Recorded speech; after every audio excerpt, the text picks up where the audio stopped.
A millionaire CEO, single for 28 years, fell in love at first sight with the poor girl sleeping at the bus stop without having any idea who she really was. Before we begin, tell us in the comments, what city are you watching from? And at the end, don't forget to rate this story from 0 to 10. Enjoy the story. Alexander Reed was walking quickly toward his car when, as he turned the corner, something made him stop. On the bench of an almost empty bus stop, a young woman was curled up, sleeping. The light coat she wore wasn't enough to protect her from the cold night wind, and her hands were slightly trembling over a stack of crumpled resumes. Alexander stopped in front of her, not really sure why. He could have just kept walking, gotten in his car, gone back to his penthouse where no one ever bothered him. But something about her made him pause. A strange sense of familiarity. Her features, even pale and hidden under messy hair, stirred an old memory, a place, an image, a feeling. For a moment, he just stood there, watching. His heart was beating faster for no logical reason. Alexander, known for his almost mechanical emotional control, was standing in front of a complete stranger and didn't know why. In a quiet gesture, he took off the thick wool coat he was wearing and gently laid it over the girl's shoulders. She didn't wake up. She stayed asleep, exhausted. Maybe she couldn't even feel the cold anymore. The resumes slipped slightly from her hands, and he gently put them back in place. Alexander hesitated for a few seconds, and then, on impulse, pulled a small music box from his pocket. It was old, made of dark wood with carvings that had faded over time. He had carried it for years, without really knowing why. A childhood keepsake from a time when he still believed in things that life had erased. Without knowing exactly why, he placed it next to her on the bench. He stepped back and looked at her for a few more seconds. Then he turned, walked to the car, and got in. The driver greeted him, but Alexander didn't respond. He just looked in the rearview mirror, trying to see the bench in the distance, until it disappeared from view. During the ride, he kept his eyes fixed on the darkness outside the window. He couldn't understand what he had just done. The gesture made no sense at all. He wasn't impulsive. He wasn't emotional. He wasn't the kind of man who got moved by a glance or a sleeping face. But something about that girl had touched a forgotten string inside him. A muffled sound, an echo of something he couldn't name. Back in his quiet apartment, when he sank onto the sofa, he noticed the missing weight of his coat on his shoulders. He closed his eyes. He saw her again, sleeping, her fingers clutched around the papers, her breath shaky. The music box beside her. And then he thought, "Who are you?" And yet Alexander had this strange, deep feeling that it wouldn't be the last time he saw her. Meanwhile, the loud noise of the bus pulling in made Emily jump awake, nearly falling off the bench. She blinked several times, trying to organize the confused thoughts swirling in her head. Where was she? Oh, right. The bus stop. She had fallen asleep, waiting for the last bus of the night after another long, frustrating day of failed job interviews. But something was different. Very different. First, she wasn't cold anymore. A heavy and incredibly soft coat was draped over her shoulders, carrying a masculine scent she'd never smelled before. It was a sophisticated mix of wood and spices that, for some strange reason, made her feel protected and safe. What? Emily murmured, touching the fine fabric. It was clearly expensive, the kind she only saw in the windows of fancy stores downtown, the ones she never dared to enter for fear of embarrassment. Then her eyes locked on the object next to her on the bench. A small, dark wooden music box with delicate carvings that seemed to tell old stories. Emily felt a chill run down her spine, and not because of the cold night air. "I've seen this little box before," she whispered to herself, picking it up with trembling fingers. The surface felt smooth and familiar under her touch, as if her hands already knew every curve, every detail. But how did it end up here?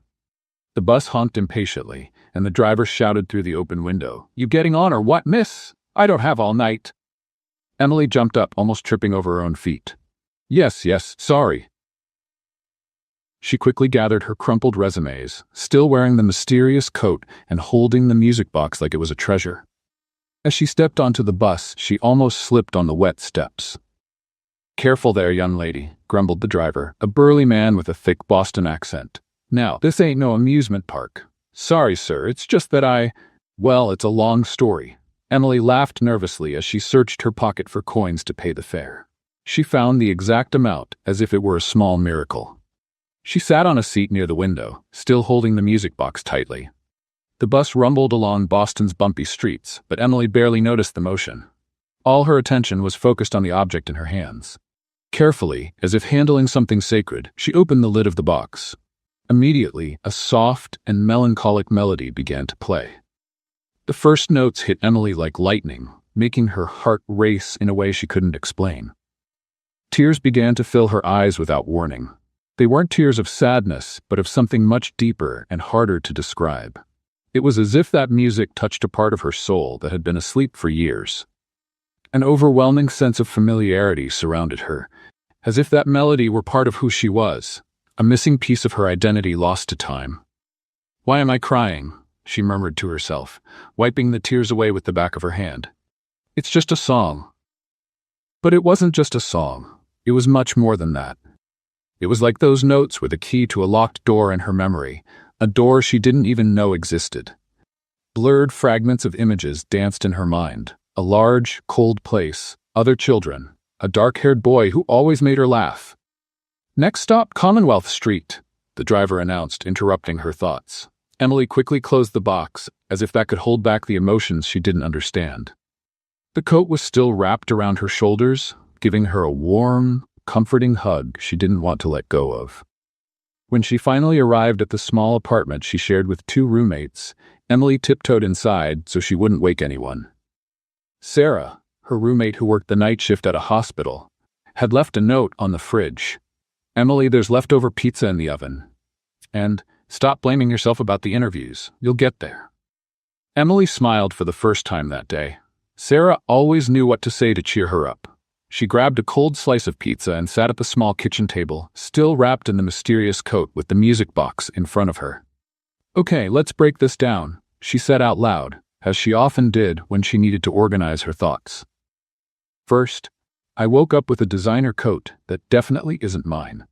Second, I found a music box that makes me cry for no reason. Third, I might be going crazy." She laughed at herself. She'd always had the habit of talking to herself when she was confused or nervous. Her roommates had gotten used to hearing monologues coming from her room. Emily opened the box again, letting the melody fill the apartment's silence. This time, she was able to control herself better, although the feeling of familiarity remained strong. "All right, little mystery box," she said, looking at the object as if it might respond.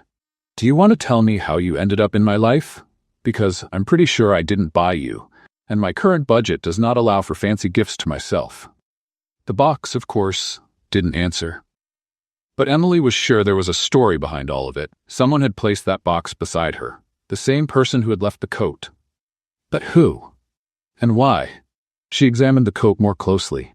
It was clearly a man's coat made of a fabric she couldn't even pronounce.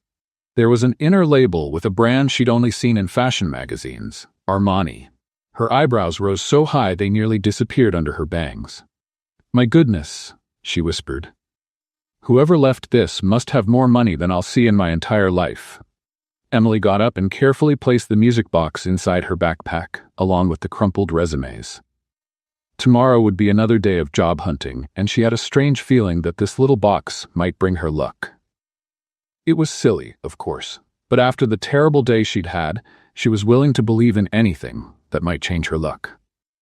Before going to bed, Emily held the coat close to her chest for a moment, breathing in the comforting scent. Whoever it belonged to, she hoped to thank them in person someday. It's not every day someone receives such a kind and unexpected gesture from a complete stranger. Across town, in his quiet penthouse, Alexander Reed stood by the large window of his apartment, unable to get the image of the sleeping young woman on the bench out of his mind. He didn't know her name. He didn't know her story. But something about her had awakened a curiosity he hadn't felt in years. And while Boston slept around them, 2 lives that had briefly crossed paths in the dark of night were starting to intertwine in ways neither of them could yet imagine. Alexander Reed adjusted his tie for the 3rd time that morning, a small unconscious gesture that revealed an unusual kind of nervousness. Seated at his polished mahogany desk on the top floor of Reed Enterprises, he tried to focus on the quarterly report spread out in front of him. but his mind kept drifting back to the night before. His secretary, Margaret, an efficient woman in her early 50s who had worked with him for over a decade, walked into the office carrying a tray of coffee and a daunting stack of documents. "Mr. Reed," she said, using the professional tone all employees adopted when speaking to him, "your morning meetings start in 15 minutes. The finance team is waiting in the conference room." Alexander nodded without looking up from the papers. "Thank you, Margaret, and cancel my lunch with Henderson.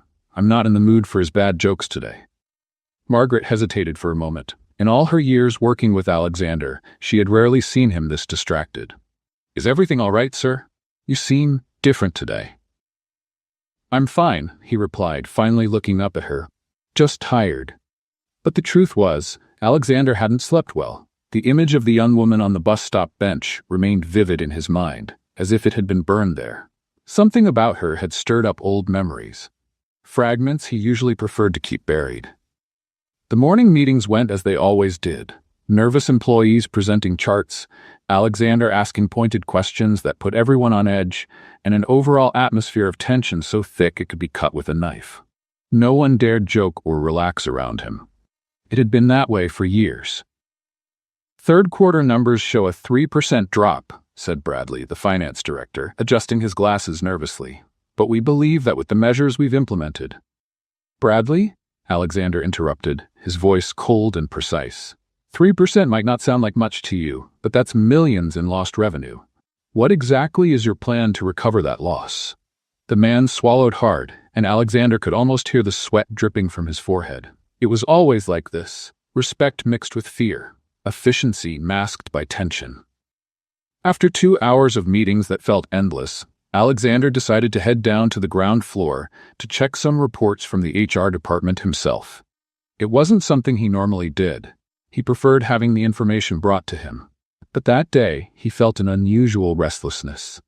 The elevator slid silently down the building's 30 floors, and when the doors opened in the lobby, Alexander saw the usual morning rush. Busy executives, delivery workers, visitors waiting at reception, and then he saw her.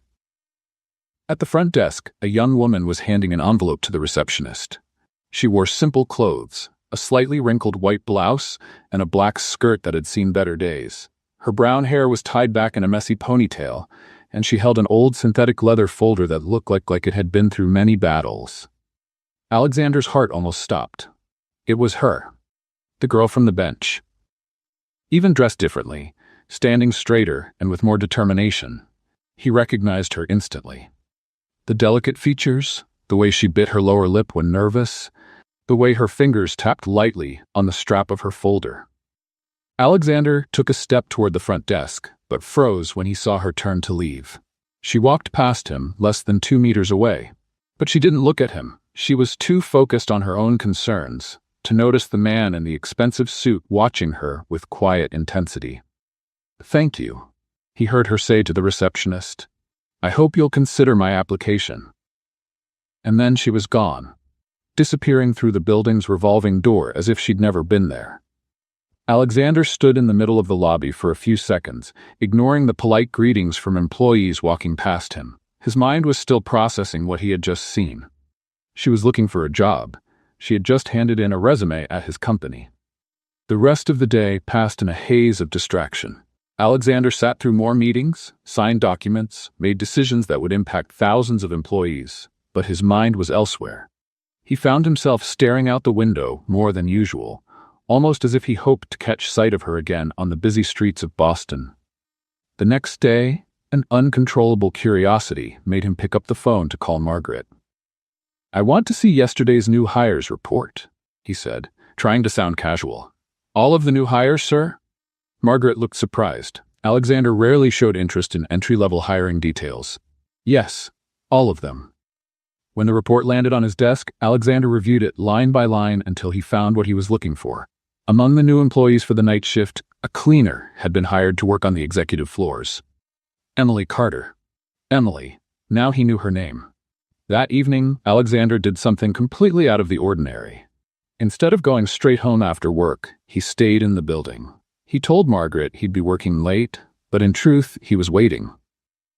Around 9 o'clock, when most of the daytime staff had already left, Alexander went down to the 25th floor. The hallways were quiet, lit only by emergency lights and the occasional glow from an office where someone had forgotten to turn off the lights. He walked the halls, trying to appear casual, as if he were just checking on things. That's when he heard voices coming from the security post.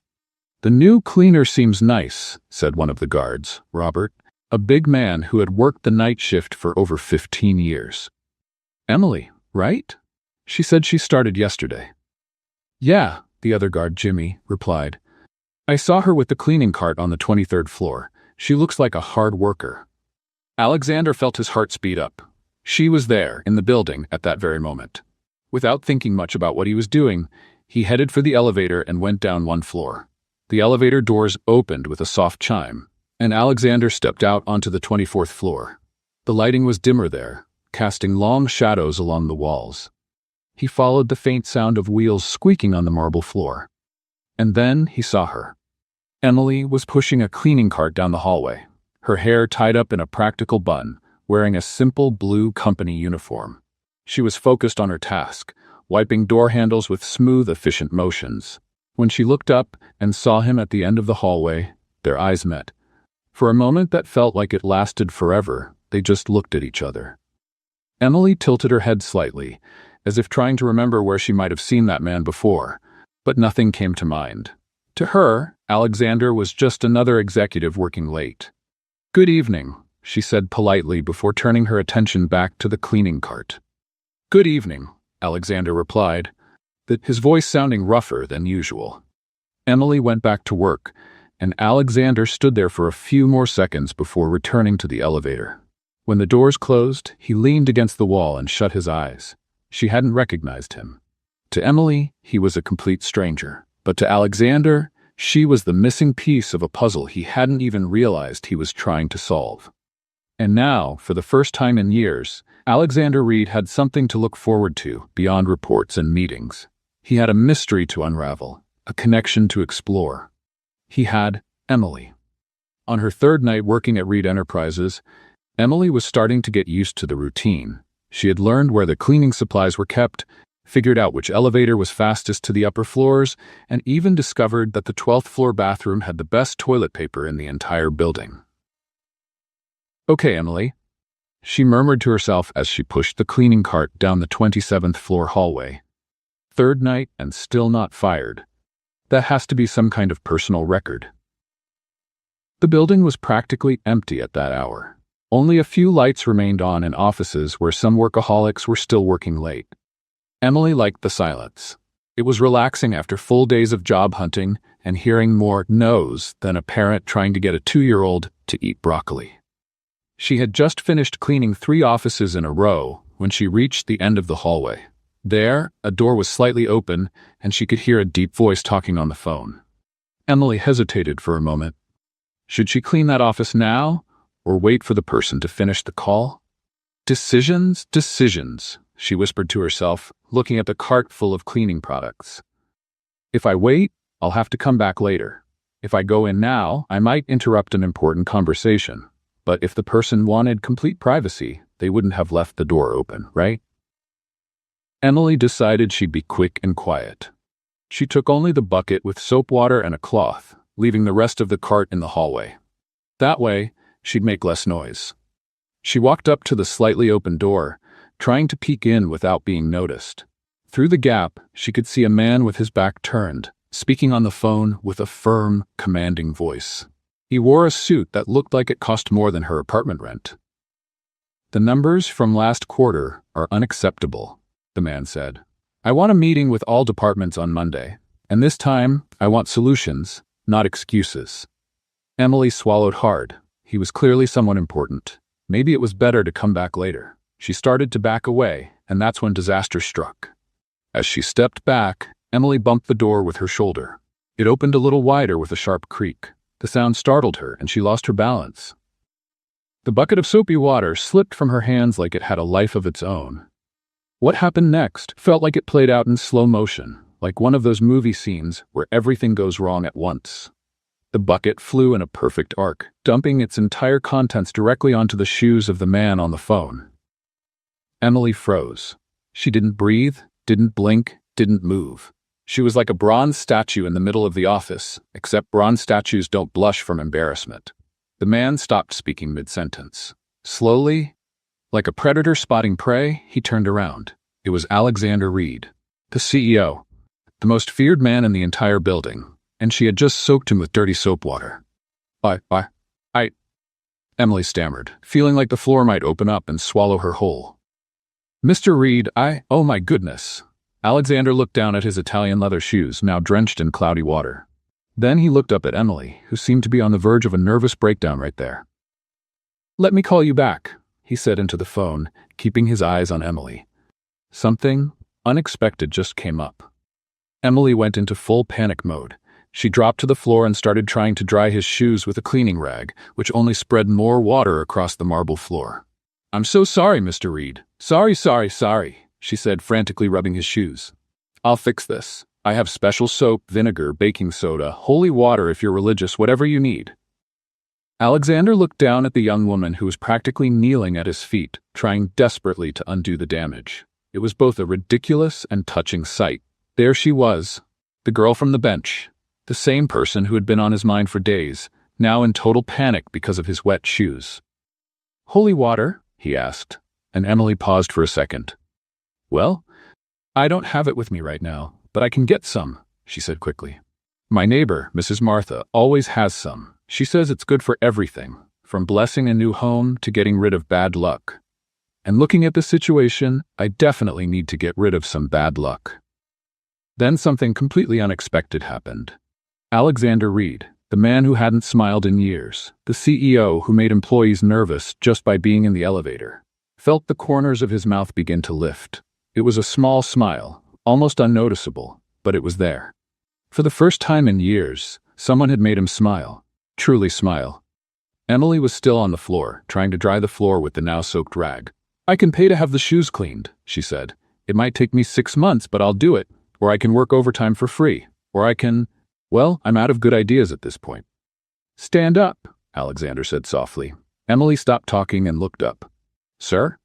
Stand up, he repeated. It's all right.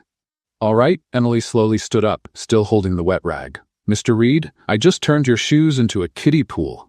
How is that all right? Alexander watched her for a long moment. She stood there in her wet uniform, hair falling out of its bun, holding a dripping cloth. And yet, there was something about her that fascinated him. The way she didn't hesitate to speak her mind, even in such an awkward moment. The way she tried to fix things instead of running away. They're just shoes, he finally said. Emily blinked several times, like she wasn't sure she'd heard him right. They're just shoes? Mr. Reed, those shoes probably cost more than 3 months of my salary. And I can buy another pair, Alexander replied, keeping his tone calm. But I got your shoes all wet, Emily insisted. And I soaked your floor and interrupted your important call. And, she paused to catch her breath, and I probably broke about 15 company rules all at once. Alexander took a step back from the puddle, making a splashing sound with his wet shoes. The sound made Emily shrink in embarrassment all over again. What's your name? He asked. Emily, she answered automatically. Emily Carter. And before you ask, yes, that's my real name. And no, I don't usually spill water on my bosses. This is definitely a first for me. Emily, Alexander repeated, testing how the name sounded in his voice. It was exactly how it had appeared in the hiring report, but hearing it from her lips felt different. How long have you been working here? 3 days, Emily said, wringing the cloth nervously. And depending on how mad you are, those might have been my only 3 days. Alexander studied her for a moment. She was different from any employee he'd ever interacted with. There was no forced obedience, no paralyzing fear that he was used to seeing. Emily was nervous, yes, but she was also sincere, authentic, and that was something he hadn't encountered in a long time. Are you new to the cleaning staff? He asked. New to cleaning, new to not splashing important people, new to pretty much everything, Emily sighed. But I'm learning, and I promise next time I'll keep the bucket far away from anyone in an expensive suit. Alexander nodded slowly. Well, Emily Carter, he said, I suggest you finish cleaning this floor, and maybe Be more careful with the buckets." Emily blinked, confused. So I'm not fired?" "You're not fired. Are you sure?" "Because I can leave right now if it makes things easier for you. No problem. No hard feelings." "I'm sure." Emily let out a sigh of relief so deep it seemed to empty her lungs completely. "Thank you, Mr. Reed. Really. You're much nicer than people say." Alexander raised an eyebrow. "What do people say?" Emily froze again, realizing she'd said too much. "Well, nothing bad. Just that you're demanding and focused, and," she swallowed hard, "that it's best not to spill water on your shoes." For the second time that evening, Alexander almost smiled. "Smart advice. Right?" Emily laughed nervously. "Well, I'm gonna keep cleaning now, and I'll stay far away from any water buckets." She turned to leave but stopped at the door. "Mr. Reed, thanks for not firing me, and sorry about the shoes. Really." Alexander watched her leave the office, listening to the creaky wheels of her cart rolling down the hallway. Then he looked down at his still wet shoes and shook his head. For the first time in years, Alexander Reed was genuinely curious about someone. And that someone was a clumsy cleaning lady who had no idea who he really was behind the title and the reputation. It was refreshing. It was unexpected. And it was exactly what he didn't know he had been looking for. 2 weeks had passed since the wet shoe incident, and Emily had developed a near-scientific method to avoid similar disasters. She had mentally named it Safe Bucket Operation. Always hold it with both hands, check for obstacles within a 6-foot radius, and never, ever walk backwards while carrying liquids. That night, Emily had finished cleaning all the offices on the 22nd floor earlier than usual. The building was unusually quiet, with only the faint hum of the air conditioner and the occasional echo of her own footsteps across the marble floors. "Well, Emily," she said to herself as she packed up the cleaning supplies on her cart, "you survived another night without soaking an executive. That definitely deserves a little celebration." She decided to take a break in the staff break room, a modest space on the 21st floor that most executives didn't even know existed. The room had a few small tables, a coffee machine that worked when it felt like it, and in the corner, almost forgotten by everyone, an old upright piano. Emily had always noticed the instrument during her breaks, but she'd never gotten close to it. That night, however, something drew her in. Maybe it was the absolute silence in the building, or maybe it was the melody from the music box still echoing in her mind since that mysterious night on the bench. "I'm just going to take a quick look," she murmured, walking toward the piano as if approaching a wild animal that might run away at any moment. The instrument was clearly old, with wood darkened by time and a few slightly yellowed keys. There was a small metal plate on the top, donated by the Morrison family, 1987. Emily wondered how many people had played it over the years, how many melodies those keys had produced. She looked around to make sure she was alone, then sat on the padded bench. The keys felt cold under her fingers as she gently tested them. The sound was a bit out of tune, but still melodic. "All right, little forgotten piano," she said fondly. "Let's see if you still remember how to work." Emily closed her eyes and let her fingers find the keys. She didn't know why, but the melody from the music box came to her naturally, as if her hands knew exactly where each note belonged. It was strange, because she didn't remember ever learning that specific song, but her fingers moved with a confidence that surprised her. The melody flowed smoothly, filling the silence of the room with a sweet melancholy. Emily got lost in the music, feeling an unexplained connection to each note. It was as if that song was somehow a part of her, like a memory stored deep within her soul. As she played, Emily didn't realize she was no longer alone. Alexander had come down from his office to check some reports in the HR department when he heard the music echoing down the hallway. He stopped instantly, recognizing the melody he knew so well. It was the exact same tune from the box he had left with her that night. Note by note, every nuance. How was this possible? Alexander quietly approached the break room, stopping at the slightly open door. Through the gap, he could see Emily sitting at the piano, completely absorbed in the music. Her fingers moved across the keys with a natural grace that fascinated him. She wasn't reading sheet music, wasn't following any guide. She was playing from memory, or rather, as if the music was part of her. When Emily finished the melody, She let her hands rest on the keys for a moment, as if she didn't want to break the spell. That's when she heard a voice behind her. "You play that song. Why?" Emily turned quickly, almost falling off the piano bench. Standing in the doorway was a man she vaguely recognized from the hallways but had never seen up close. He was tall, well-dressed, with dark hair and eyes that seemed to carry some kind of invisible weight. "Sorry," Emily said automatically, getting up from the bench like she'd been caught doing something wrong. "I didn't know anyone was here. I was playing, obviously, but I didn't know someone was listening, and if it's against the rules to use the piano, I can stop right away." The man raised a hand, a small smile forming on his lips. "It's not against the rules. Actually, I think you're the first person I've seen play this piano in years." Emily breathed a sigh of relief. "Oh, good. For a moment I thought I was about to get fired for... Well, it wouldn't be the first time I almost got fired for something unexpected." "About the song," he insisted, stepping into the room. "Why did you choose that specific melody?" Emily hesitated, twisting her hands nervously. "To be honest, I don't know. It just came to mind. It's strange, but it's like my fingers already knew where to go. You know that feeling when something seems familiar, even though you're sure you've never seen it before?" Alexander nodded slowly. He knew that feeling very well. "Yes, I do. And where did you learn to play the piano?" "I learned when I was a child," Emily replied, relaxing a bit. "There was a piano at the place where I grew up. One of the staff members taught me the basics. I'm not a professional or anything, but I've always liked to play when I need to think." "You play very well," said Alexander sincerely. "I'm Alex, by the way." "Emily," she replied, holding out her hand. "Emily Carter. I work the night cleaning shift." Alexander shook her hand, noticing how small and delicate it felt compared to his. "Nice to meet you, Emily Carter." "You work here too?" Emily asked. "I mean, obviously you do, otherwise you wouldn't be here this late, but I've never seen you during my cleaning rounds." "I work in maintenance," Alexander answered, choosing a half-truth. "Executive maintenance." "Oh, that's cool," said Emily, sounding excited. "Must be interesting."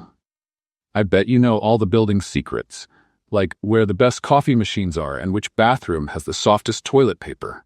Alexander laughed, a genuine sound that caught him by surprise. "You could say that? And you? Do you play piano too?"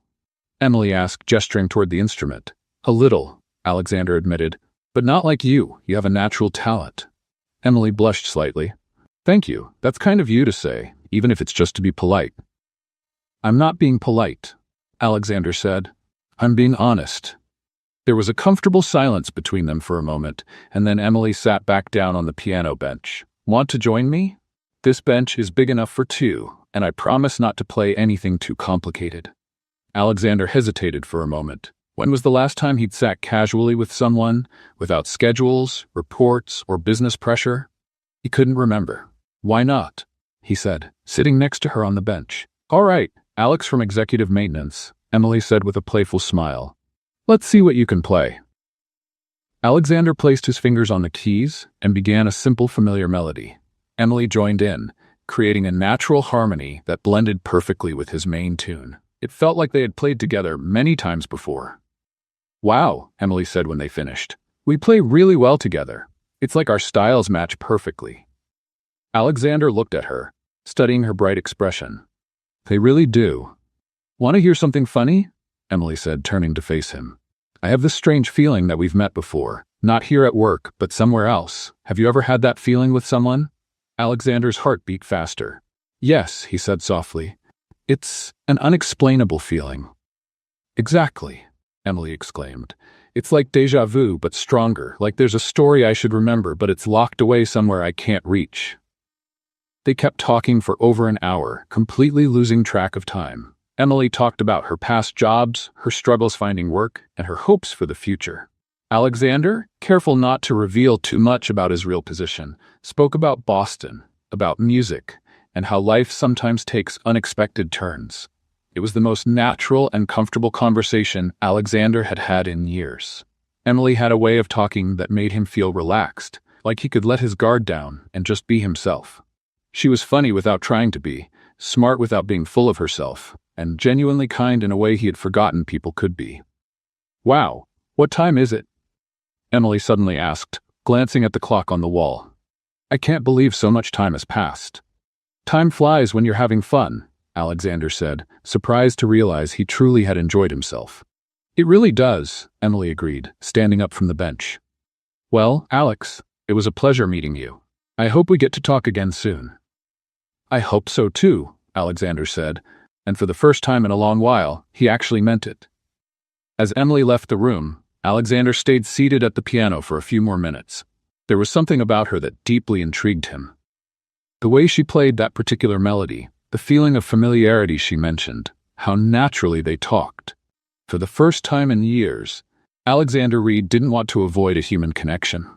He wanted to explore it, understand it, and more importantly, he wanted to find out who Emily Carter really was.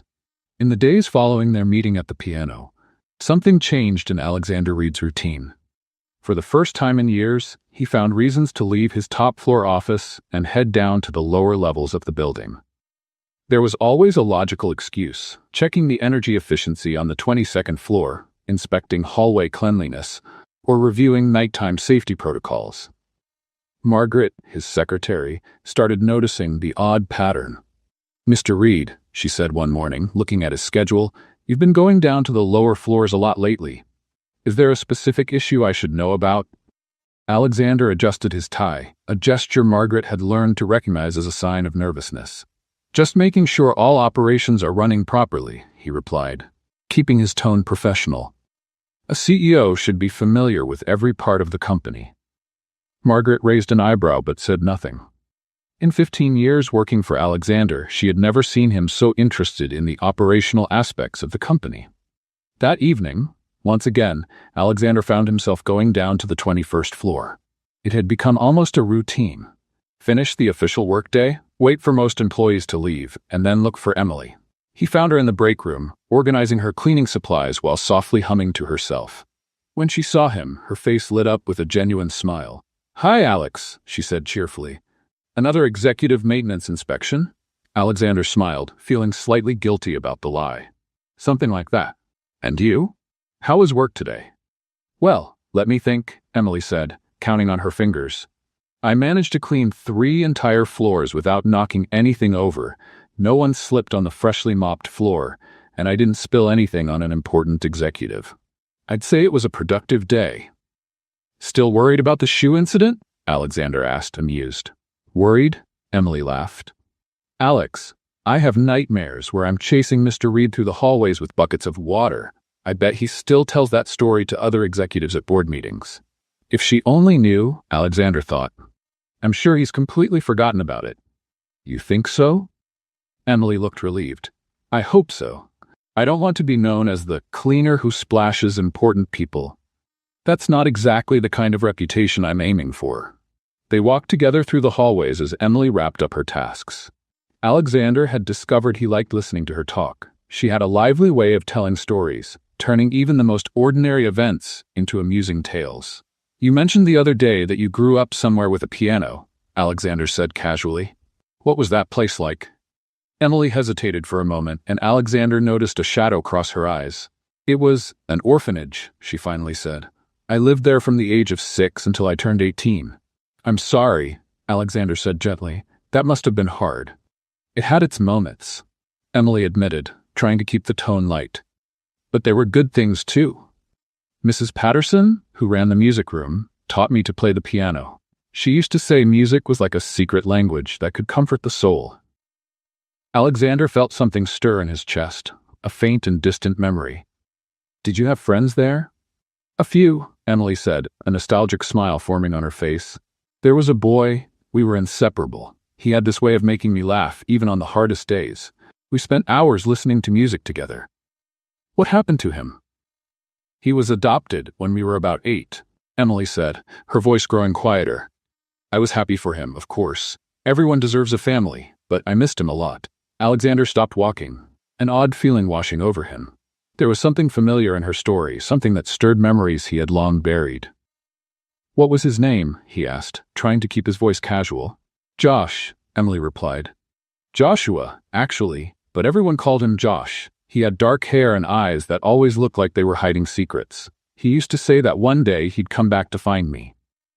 Alexander's heart nearly stopped. Joshua. Memories flooded his mind like puzzle pieces suddenly fitting together. An orphanage, a brown-haired girl, hours spent listening to music, a promise made by an 8-year-old child. Emily, he said, his voice hoarse. What was the name of the orphanage? St. Catherine's Home, she answered, looking at him curiously. Why do you ask? You look pale. Alexander tried to process what he was hearing. Could it be? After all these years, was it really possible? Alex? Emily gently touched his arm. Are you okay? Before Alexander could reply, Emily kept talking, lost in her own memories. You know, it's funny. Since we met, I've been having the strangest dreams. Bits of memories that feel real, but I can't quite place them. And that song I played on the piano, it's like it's part of a story I'm supposed to remember. Alexander looked at her, really looked at her, for the first time. The delicate features, the expressive eyes, the way she bit her lip when she was thinking. How hadn't he seen it before? Emily, he said softly, do you remember anything specific about Josh? A lot of things, she said, smiling sadly. He used to make up fantastic stories to distract me when I was upset. And he had this little music box we loved to listen to together. It was our special song. Alexander's world seemed to stop. The music box. The same one he'd carried with him all these years. The same one he had left with her that night on the bench. What kind of music box? He asked, barely able to form the words. It was small, made of dark wood, with delicate carvings, Emily described, her eyes drifting into the past. It played the most beautiful melody, the same one I played on the piano the other day. Funny how some songs just stick to your soul, don't they? Alexander knew he should tell the truth right then. He should reveal who he really was, both as the CEO and as Josh from her childhood. But the words just wouldn't come. How could he explain that he'd been unknowingly searching for her all these years? How could he admit that he had lied about his identity? Alex? Emily called again, worried by his silence. Instead of speaking, Alexander did something impulsive, something that surprised him just as much as it surprised her. He stepped closer, his eyes locked on hers. Emily didn't step back. In fact, she seemed to lean in slightly, as if some invisible force was pulling them together. Time seemed to slow down when their lips met. The kiss started gently, almost hesitantly, but quickly turned into something deeper and more intense. It was like all the lost memories, all the years apart, all the unspoken longing were being poured into that one moment. When they finally pulled apart, both were breathing heavily. Emily looked at him with a mix of surprise and recognition that left her confused. She began, touching her lips. Why do I feel like this has happened before? Alexander cupped her face in his hands, studying every detail as if he were trying to memorize it.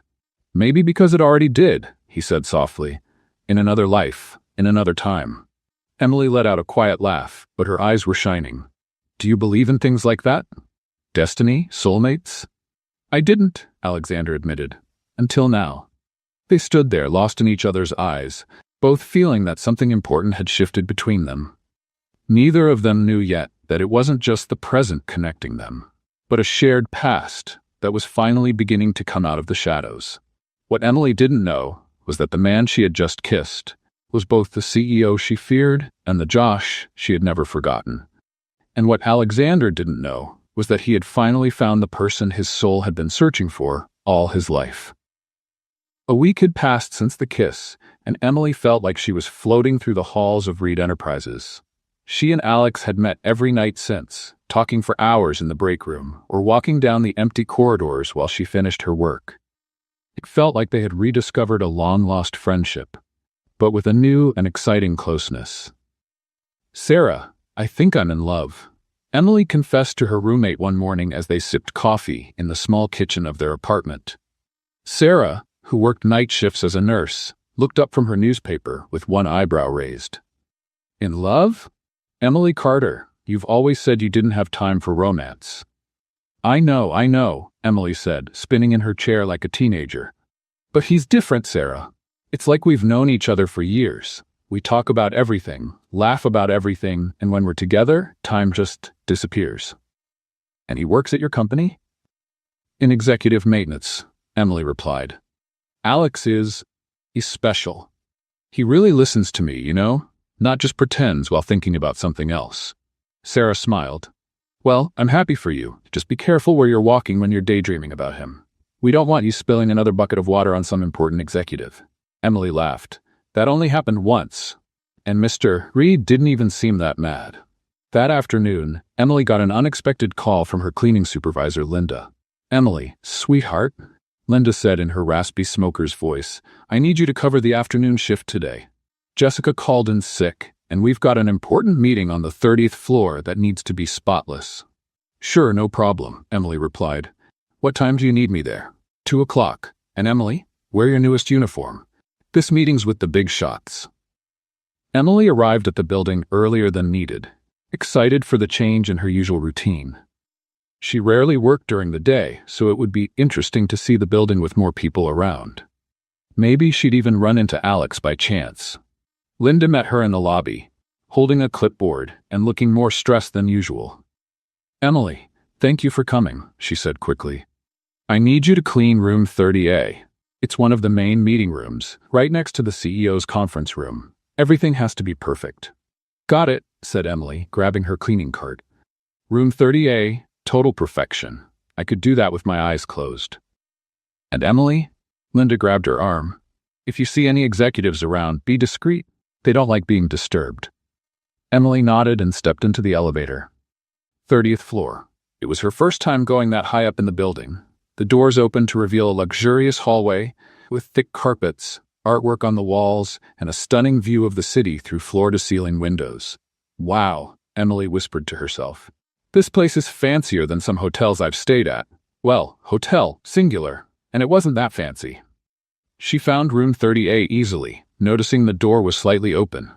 Perfect. She could slip in, clean everything up quickly, and leave without bothering anyone. Pushing her cart down the hallway, Emily hummed softly to herself, a tune she'd heard on the radio during her commute. She was in a good mood, thinking about how she'd tell Alex all about her little adventure on the executive floors of the company. "Working 9 to 5, what a way to make a living," she sang quietly, pushing the door open a bit more. That's when her life changed completely. The room wasn't empty. In fact, it was full of men in expensive suits sitting around a large conference table. And at the head of the table, leading the meeting with an air of authority, Emily recognized instantly, was Alex. But it wasn't Alex, not the Alex she knew. This man looked the same, had the same voice, but everything about him was different. His posture was straighter, almost intimidating. His tone was cold and commanding, and everyone in the room treated him with a respect that could only mean one thing. "I want those numbers reviewed by Monday," he was saying when he noticed Emily standing in the doorway. No more delays or excuses. The silence that followed was absolute. Emily felt like the ground had vanished beneath her feet. Her cleaning cart suddenly felt too heavy for her trembling hands. The bucket of cleaning supplies slipped from her grip, hitting the floor with a loud thud that echoed through the silent room. "Mr. Reed," one of the executives said nervously, "it seems there's been a misunderstanding." Mr. Reed. Alexander Reed, the CEO. Alex was Alexander Reed, the CEO. The man she had splashed with dirty water. The man everyone at the company feared. The man she had kissed, thinking he was just a maintenance worker. Emily looked at Alexander, and he looked at her. In his eyes she saw guilt, fear, and maybe even desperation. But all she could feel was betrayal. Emily tried to speak, but the words wouldn't come. Her hands were shaking so much she could barely stand. "Emily," Alexander said, rising from his chair, but his voice sounded different, formal, distant, like she was just another employee who had made a mistake. But that was enough to break the trance Emily was in. Tears began streaming down her face as the reality sank in. He had lied about everything. Who he was, what he did, why he was always around. "I'm sorry," she managed to whisper. But she wasn't apologizing for the bucket or for interrupting the meeting. She was apologizing for being so naive. Emily turned and ran. She ran down the luxurious hallway, her tears blurring the view. She ran to the elevator, pressing the button over and over as if it would help her escape faster from the humiliation. Behind her, she heard Alexander calling her name, but she didn't stop. She couldn't stop. She couldn't face him again, knowing it had all been a lie. When the elevator doors finally closed, Emily collapsed against the wall, sobbing. How could she have been so foolish? How had she not seen it? The expensive suits, the confident way he spoke about the company, the way he always seemed to know everything. The elevator reached the ground floor, and Emily ran straight to Linda's office. "I'd like to resign," she said, still crying. Linda looked up, alarmed. "Emily, you were on the 30th floor just 15 minutes ago." "I made a terrible mistake," Emily said, trying to steady her breathing. "I can't work here anymore." "Sweetheart, whatever happened, I'm sure we can sort it out." "We can't," Emily interrupted. "Trust me, it can't be fixed." She filled out the resignation forms with trembling hands, handed in her badge and uniform, and walked out of Reed Enterprises without looking back. Meanwhile, on the 30th floor, Alexander had ended the meeting abruptly, leaving a room full of confused executives. He rushed down to the ground floor, but Emily was already gone. "Where's Emily Carter?" he asked Linda, trying to keep his voice steady. Linda looked at him, surprised. "Mr. Reed? She just resigned. Said she made a terrible mistake and couldn't stay here anymore." Alexander felt like he'd been punched in the stomach. "Did she say anything else?" "No, sir. She just grabbed her things and left." Alexander went up to his office in silence, finally feeling the full weight of his lies. He had found Emily, the girl he had unknowingly been searching for his whole life, and had lost her because of his own cowardice. For the first time in years, Alexander Reed felt real fear. Not fear of losing money or business, but fear of losing the only person who had managed to see beyond the cold exterior he had built. And now she was gone, taking with her the first real chance at happiness he'd had in decades. It had been 2 months since Emily had run out of Reed Enterprises, and Alexander had buried himself in work with an intensity that even worried Margaret, his secretary. Meetings started earlier, ended later, and he reviewed every report himself as if his life depended on it. "Mr. Reed," Margaret said one particularly long afternoon, "don't you think you should take a vacation? You've been working 16 hours a day." "I'm fine," Alexander replied automatically, not looking up from the papers. But he wasn't fine. He had tried to find Emily through every possible means without coming off as a stalker. He'd discreetly checked with human resources, but she hadn't left a forwarding address. He had even driven around Boston neighborhoods where he thought she might be living, but it was as if she had simply vanished. During the day, he could distract himself with spreadsheets and contracts. But at night, when the building was quiet, Alexander would often find himself going down to the break room where they had played piano together.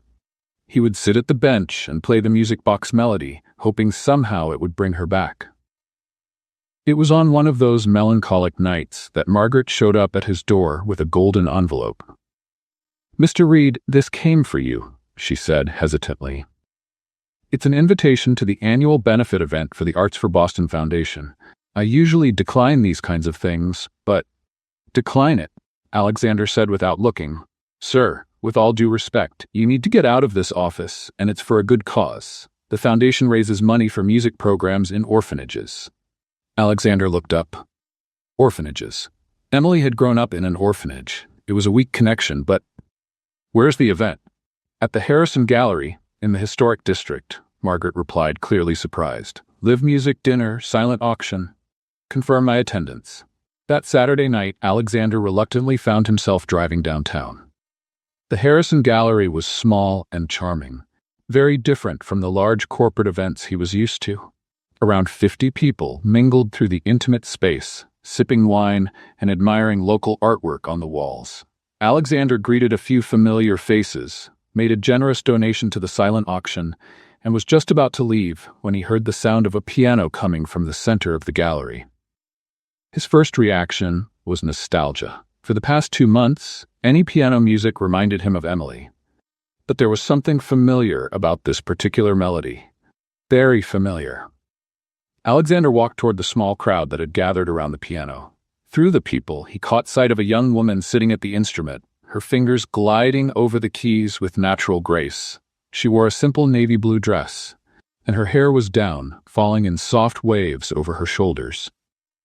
Then she turned her head slightly, and Alexander's world came to a stop. It was Emily. She was playing the melody from the music box exactly as she had that night in the break room. Every note was perfect, every nuance just as he remembered. Alexander couldn't move. He couldn't breathe. He just stood there, watching the woman who had occupied his thoughts for 2 whole months. Emily finished the song, and the small audience applauded warmly. That's when she looked up and saw him. The smile on her face disappeared instantly. For a moment, they simply stared at each other through the small crowd, the weight of 2 months of silence hanging between them.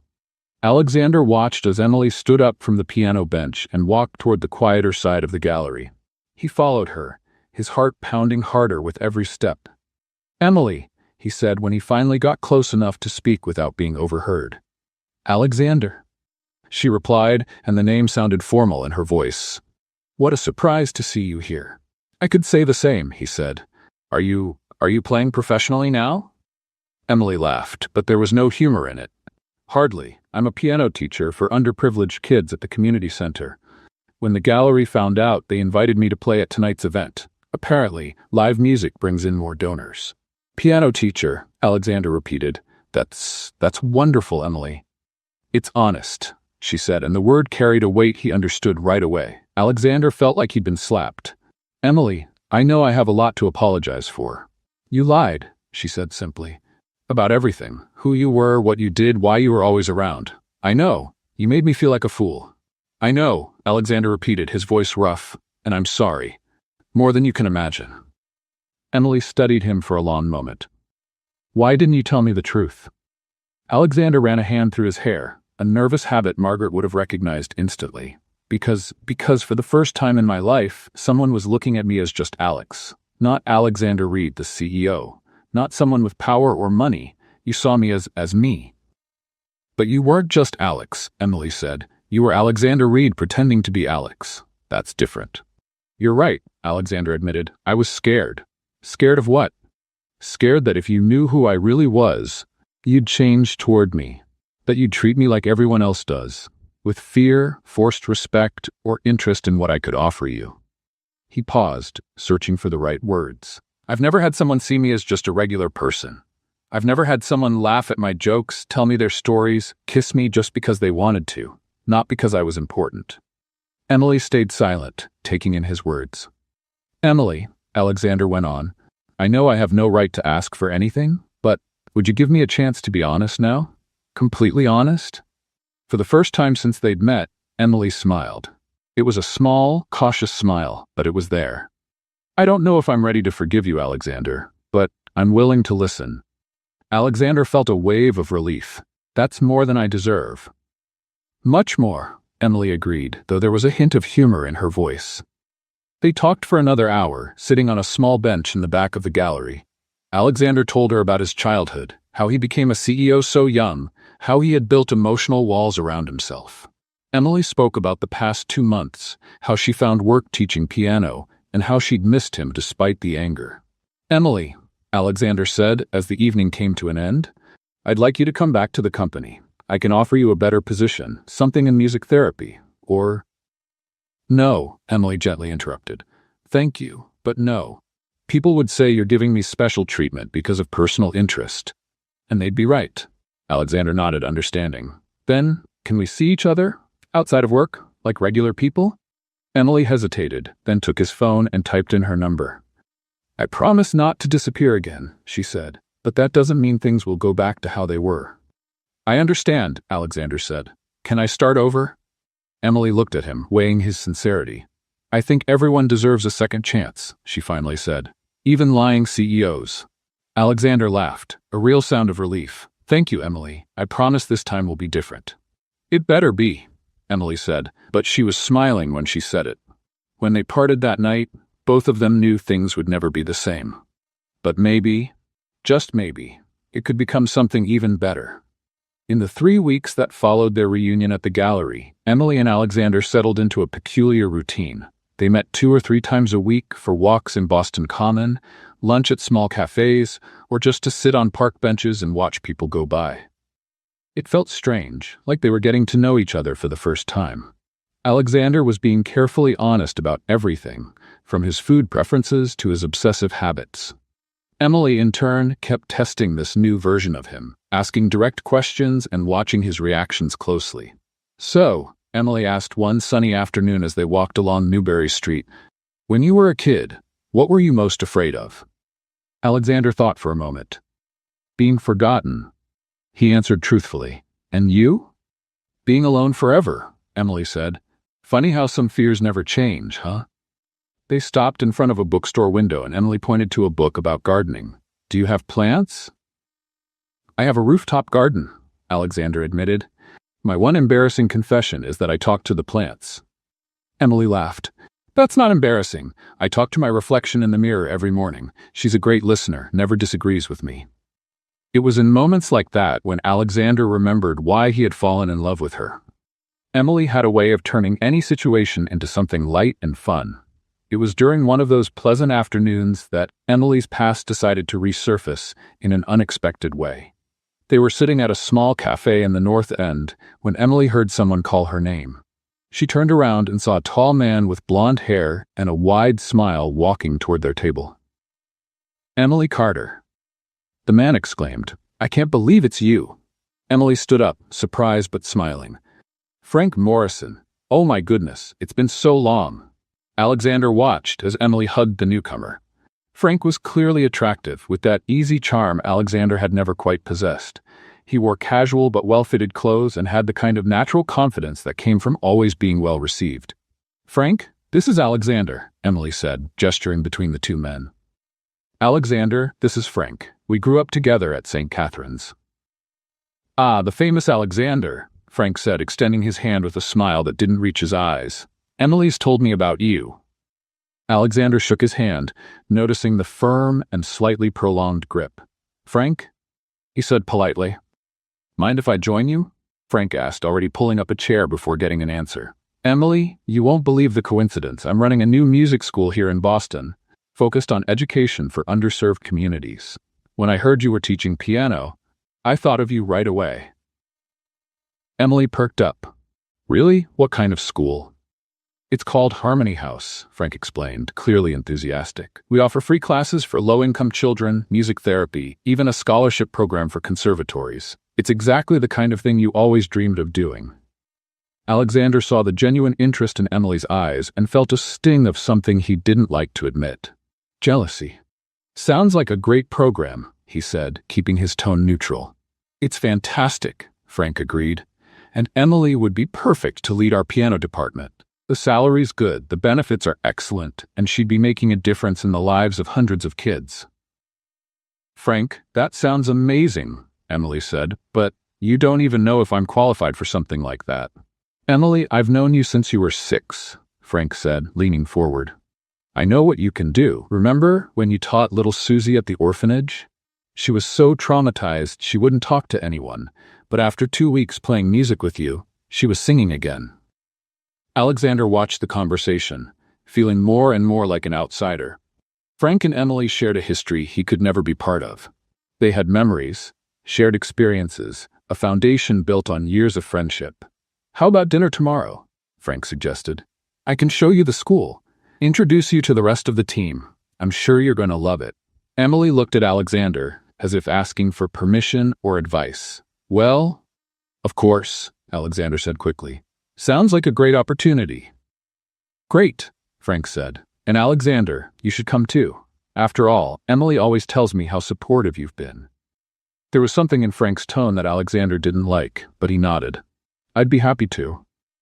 The next evening, the three of them met at a modest Italian restaurant in the North End. Frank had picked the place, and Alexander immediately noticed it was the kind of restaurant Emily would feel comfortable in. Casual, cozy, without the pressure of the upscale places Alexander usually dined at.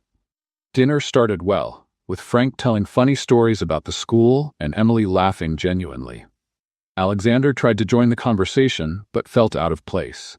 Frank and Emily spoke a shared language of memories he couldn't understand. That's when Frank decided to make it personal. You know, Emily, Frank said, twirling pasta on his fork, you've always been too independent for your own good.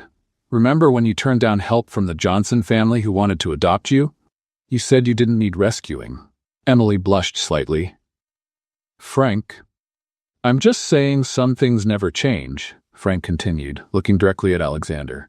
You don't need a prince to save you, Emily. Some people only care about flowers once they've already bloomed. The silence that followed was tense. Alexander felt the blood rushing to his face, but kept his voice calm when he replied. And some people think charity makes them worthy of something they'll never have, he said, his tone icy. Frank laughed, but there was no humor in the sound. I guess the difference is that I've always been here. You just showed up. Frank, Emily said, clearly uncomfortable. Alexander stood up from the table abruptly, his patience finally gone. Emily, let's go, he said, his voice low but firm. To his surprise and relief, Emily stood up without hesitation. Frank, thank you for the dinner and the offer, she said politely. I'll think about the position. Emily, wait, Frank began, but she was already walking out of the restaurant with Alexander. The drive was quiet, heavy with unspoken tension. Alexander drove through the familiar streets of Boston, trying to process what had just happened. Frank had been right about one thing. He had come into Emily's life late. But that didn't mean he didn't belong there. When they stopped in front of the modest building where Emily lived, Alexander finally broke the silence. Emily, he began, turning to look at her. His voice was thick with emotion, vulnerable in a way she had rarely heard. I know all of this is strange. I'm strange. I haven't understood what's been happening to me since the first moment I saw you. On that bench. Emily looked at him, her eyes reflecting the glow of the streetlights. I just know that you're the person I've been waiting for. Even if I didn't know I was waiting, Alexander went on, taking her hands in his. I've never felt this good around anyone before. I'm not good with words, but it's you, Emily. It's always been you. For a moment, Emily just looked at him, studying his face in the soft light inside the car. Then, without saying a word, she leaned in and kissed him. It was a different kiss from the one they had shared before. That one had been discovery, surprise, unexplained chemistry. This one was a choice. It was Emily saying, without needing words, that no matter what past she shared with Frank, no matter the complications or uncertainties, she was choosing Alexander. When they pulled apart, Alexander rested his forehead against hers. Thank you, he whispered. For what? For choosing me, he said, even knowing how complicated I am. Emily smiled, touching his face gently.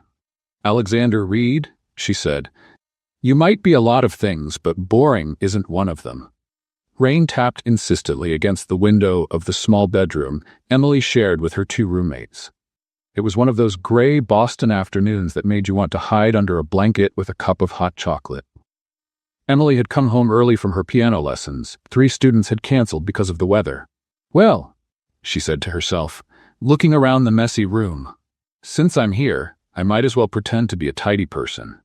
She started by picking up the clothes scattered on the chair, then organized the sheet music piled on the floor. That's when she picked up her old backpack, the one that had been with her through the tough job hunting days, and realized how heavy it was. Oh my goodness, she muttered, shaking the bag. What am I carrying in here? Lucky rocks? Emily flipped the bag upside down on the bed, emptying everything out. Out came pens with no ink, crumpled papers, some old candy she had forgotten about, and in the middle of it all, a small box she didn't remember packing. It was a simple metal box, rusted, with a latch that barely worked. Emily picked it up carefully, feeling the weight of memories before she even opened it. Where have you been hiding? She asked the box, as if it might answer. When she finally managed to open the latch, Emily found a few childhood treasures she had saved from the orphanage, a small teddy bear missing one eye, some letters from other kids, and at the bottom, a faded photograph. Emily picked up the photo with trembling fingers. It was a black and white picture, clearly old, showing 2 children sitting side by side on a wooden bench. The girl, with uneven braids and a toothy smile, was holding a small music box. The boy next to her, with messy dark hair and a wide, genuine grin, had one arm protectively around her shoulders. On the back of the photo, someone had written in childish handwriting, Emily and Josh, best friends forever, 1995. Emily felt like the floor had disappeared beneath her feet. Her hands shook so badly she nearly dropped the picture. No, it can't be, she whispered, her voice barely a sound. She looked closer at the boy in the photo. The eyes, the shape of his face, even the way he smiled, his left cheek lifted just a bit higher. It was exactly how Alexander smiled when he was truly happy.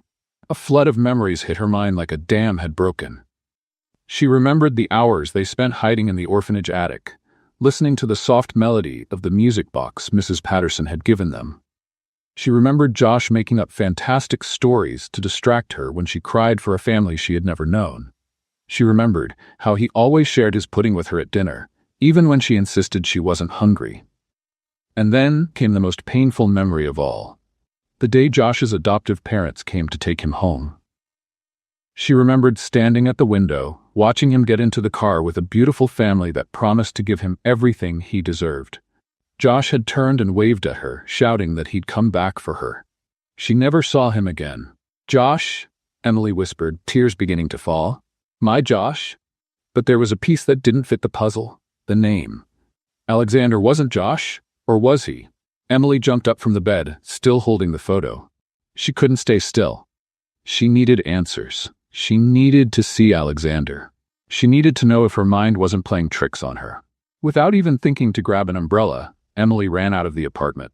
The rain soaked her instantly, but she barely noticed. She ran through Boston's slippery streets, dodging pedestrians and splashing through puddles. "Excuse me, sorry," she called out as she rushed past people who looked at her like she was crazy. Romantic emergency. When she reached the Reed Enterprises building, Emily was completely soaked and out of breath. The security guard at the front desk looked at her with concern. "Ma'am, are you all right? Do you need help?" "I need to see Alexander Reed," Emily said between gasps. It's urgent." "Mr. Reed is in a meeting. Please," Emily said, holding out the wet photograph. "It's about this. He'll want to see me, I promise." Something in her voice convinced the guard to make the call. After a brief conversation, he directed her to the elevator. "Top floor," he said. "Good luck, ma'am." Emily rode the elevator up with her heart pounding so loudly she was sure the whole building could hear it. When the doors opened on the top floor, she saw Alexander standing in front of the window in his office, looking out over the rainy city below. He looked lost in thought, and there was a sadness in his posture that Emily recognized instantly. "Alexander," she said softly. He turned, surprised to see her there, soaked and shivering, holding something in her hands. "Emily, what happened? You're soaking wet?" Do you remember this?" Emily asked, holding out the photo with trembling hands. Alexander stepped closer and took the picture. Emily watched his expression shift completely. First surprise, then disbelief, and finally an emotion so pure and deep it brought tears to his eyes. How do you have this photo?" he asked, his voice hoarse and unsteady. Alexander's eyes filled with tears as he looked from the photo to Emily, then back again. "So it's you, Emily? My Emily?" Emily nodded, unable to speak. Tears streamed freely down her face. Then Alexander smiled, a smile that lit up his entire face, transforming him into the 8-year-old boy from the photo. You're my Millie." Without a word, they embraced. It was a hug filled with years of longing, of silent searching, of a bond that had never truly been broken. Emily clung to Alexander as if afraid he'd disappear again. "But how is this possible?" Emily asked, her voice muffled against his chest. "Your name was Josh." Alexander held her tighter, breathing in the scent of her hair. "My adoptive parents gave me a new name when they adopted me. Joshua Reed became Alexander Reed," he explained, his voice filled with emotion. "But in my heart, I always knew something was missing. I've spent my whole life searching for you, Millie, even without knowing exactly where to look." "So have I," Emily whispered. "I've always felt like a part of me was lost somewhere." Alexander pulled back slightly to look at her face. "The music box. That night on the bench. I didn't know why, but something made me give you that box. It was our box, Millie. The one Mrs. Patterson gave us." Emily laughed through her tears. "And I played that song on the piano because my fingers remembered, even when my mind couldn't." "Fate," Alexander said, wiping the tears from her face with his thumbs. "Or maybe it's just true love that always finds its way back." At that moment, standing in the middle of Alexander's office, soaked from the rain and from their tears, all the mistakes, fears, and lies of the past completely lost their meaning. The CEO who never smiled had found the girl who never stopped fighting. Josh had finally come back for his Millie, just like he had promised so many years ago. And this time, they would never be apart again. The next morning, Emily woke up thinking it had all been a vivid dream. But when she looked at the nightstand and saw the faded photograph still there, she knew it was real. Josh had come back. Alexander was Josh. And she finally understood why she had always felt connected to him since that first night on the bench. The phone rang around 10 in the morning. "Good morning, Millie," said Alexander's familiar voice, and Emily smiled hearing her childhood nickname. "Good morning, Josh," she replied, testing how it felt to say his original name out loud. "It still feels strange to think you're real." "I have a proposal for you," Alexander said. "How about dinner tonight? I have something special planned." Emily hesitated. "Alexander, if it's one of those fancy restaurants where I have to decode the menu in French, I'm going to pretend I'm sick." Alexander laughed. "Trust me, it'll be perfect. I'll pick you up at 7. "All right, but if I feel out of place, I'm leaving and getting a hot dog on the street." That evening, Emily spent an hour trying to pick out something to wear. Nothing felt right for a dinner with a CEO who also happened to be her childhood best friend and possible romantic interest. "Too formal," she said, tossing a dress on the bed. "Too casual. I don't know, just too much." She finally chose a simple navy blue dress, the same one she had worn at the gallery where they saw each other again. When Alexander arrived to pick her up, he drove toward a part of Boston Emily didn't recognize. They stopped in front of a small Italian restaurant that looked closed. Alexander," Emily said, looking around. "I think your fancy restaurant is closed." "Actually," said Alexander, stepping out of the car with a mysterious smile, "it's not."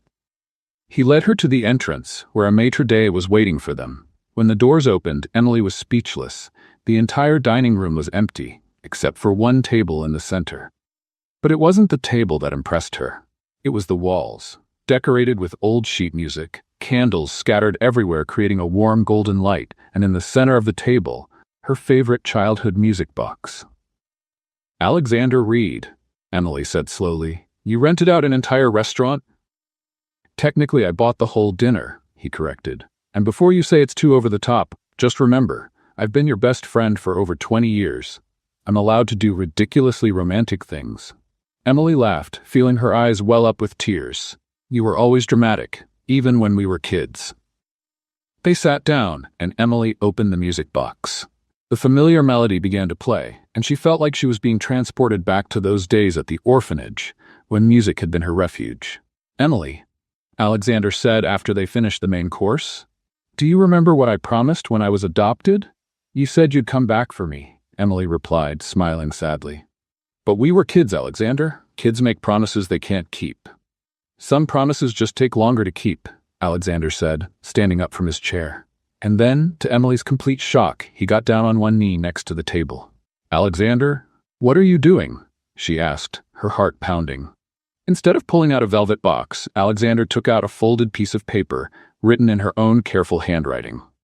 "Emily Carter," he said, his voice slightly trembling. "Or should I say Millie? My best friend, my favorite person in the whole world."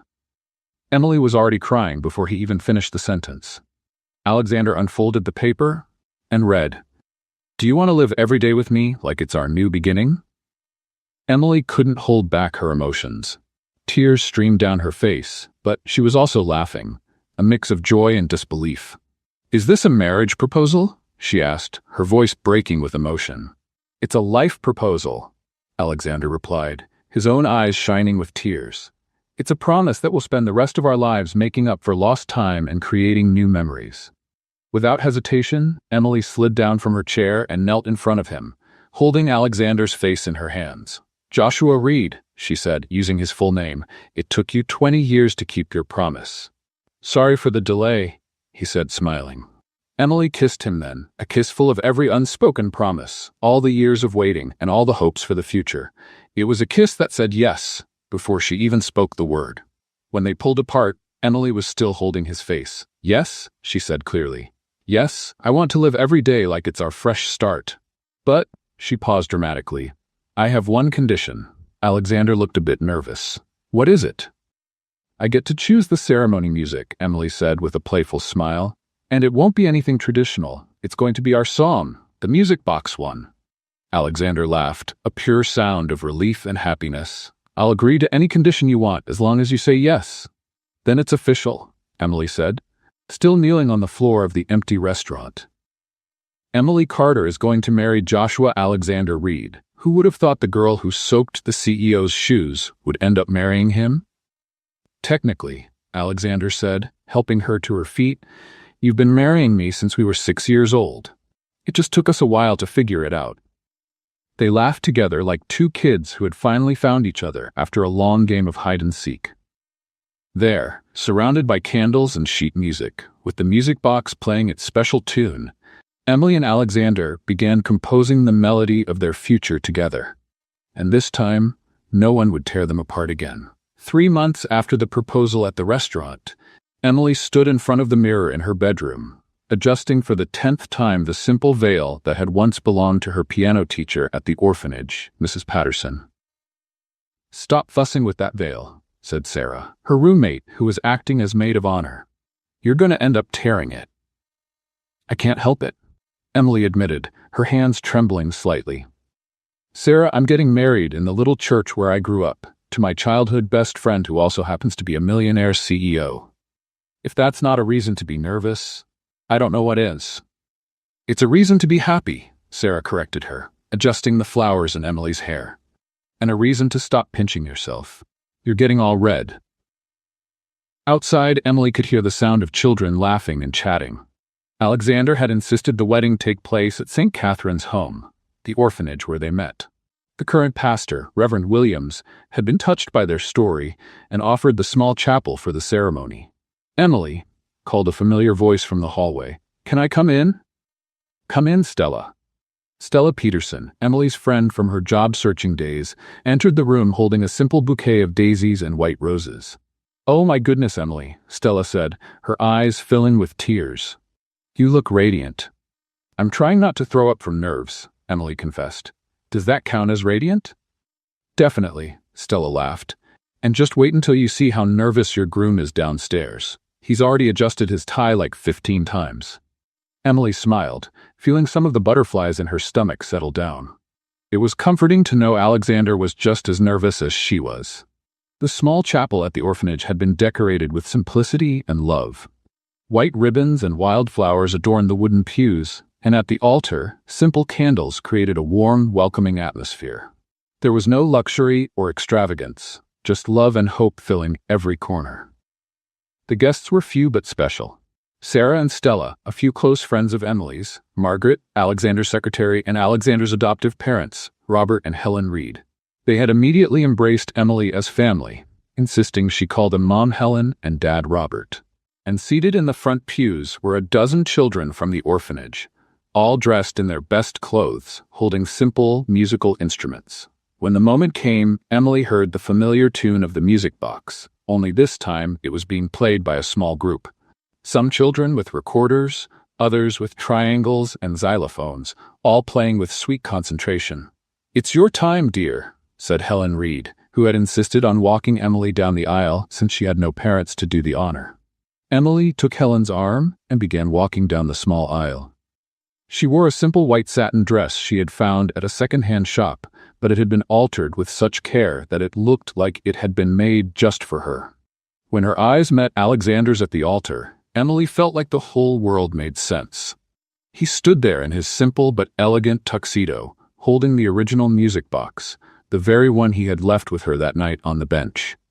His hands trembled slightly, and Emily could see tears of emotion in his eyes.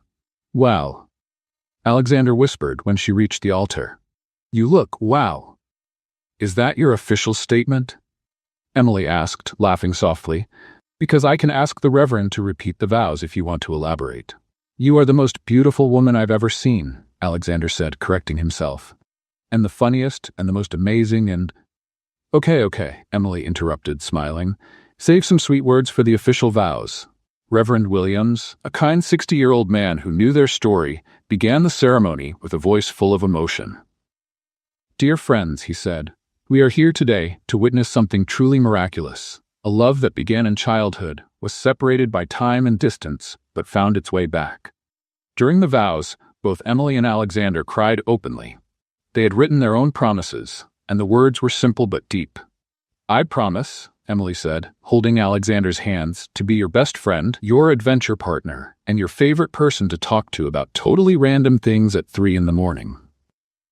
"I promise," Alexander replied, "to protect your heart the same way you protected mine when we were kids, and I promise never to lie about who I am again, because with you, I can simply be Josh." When the Reverend asked for the rings, Alexander opened the music box. Inside, where the little ballerina used to be, were two simple gold rings. With this ring, Alexander said, sliding the band onto Emily's finger, I promise you my heart, my life, and all my tomorrows. With this ring, Emily replied, I promise you that our story is only just beginning. By the power vested in me, Reverend Williams declared, I now pronounce you husband and wife. Alexander, you may kiss your bride. The kiss was gentle, full of promises and a joy that seemed to overflow. The orphanage children clapped and shouted with happiness, and even Margaret was quietly wiping away tears. During the small reception in the orphanage garden, Emily noticed Stella chatting animatedly with someone. As she got closer, she saw it was Frank, who had shown up to greet her and congratulate the couple. Stella was telling me about her work with special needs children, Frank was saying, clearly interested. It's fascinating. Emily and Alexander exchanged amused glances. The chemistry between Stella and Frank was undeniable. Well, Emily whispered to Alexander, looks like we're not the only ones who believe in new beginnings. Alexander smiled, pulling her closer. Life has a funny way of putting the right people in the right place, doesn't it? It really does, Emily agreed, looking around at the children playing, the friends chatting, and the man who had been her best friend, then her lost love, and was now her husband. Mr. and Mrs. Reed, one of the orphanage children said, tugging at their hands, are you going to have kids like us? Emily and Alexander laughed, looking at each other with that perfect understanding only people who've known each other a lifetime can share. Who knows? Emily said, squeezing Alexander's hand. The future is full of possibilities. And as the sun set over Boston, Emily and Alexander danced for the first time as husband and wife, to the same melody that had connected two young hearts so many years ago. What did you think of Emily and Alexander's story? Leave your opinion in the comments. Rate this story from 0 to 10. What's your score? Subscribe to the channel and turn on the notification bell to follow all our stories and enjoy more emotional stories by clicking right here on the final screen.